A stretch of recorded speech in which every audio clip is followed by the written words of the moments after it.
Every time I took the medication, I would secretly spit it out while the guards weren't looking. After making sure no one was around, I would take out the expensive antibiotics I had bought. I tied the bottle with fishing line I had found, with the other end secured to my molar. Without hesitation, I swallowed it. Next, I disassembled my lighter, keeping the flint I needed, and hid it in the crevice of my fingernail. After all this, I tied my wrists with a shoelace, then placed my thumb on the edge of the table. With my right foot and wrists exerting force simultaneously, my thumb dislocated, but I clenched my teeth, not daring to make a sound. This was my only chance to escape. I was carrying the weight of 2 lives and thought I was destined for life in prison, but soon things took a turn. The sheriff's son fell gravely ill, and by chance only my bone marrow was a match.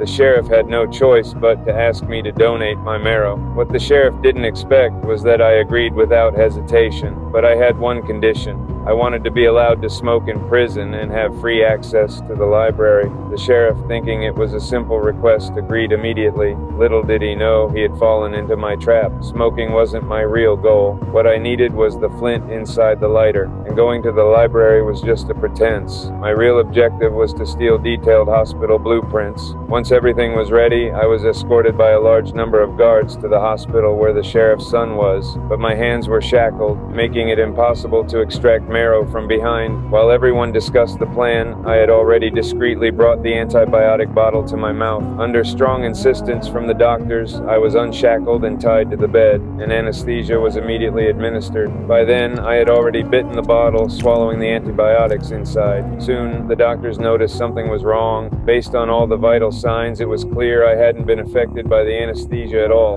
And just as everyone prepared to administer anesthesia again, I had already begun my move.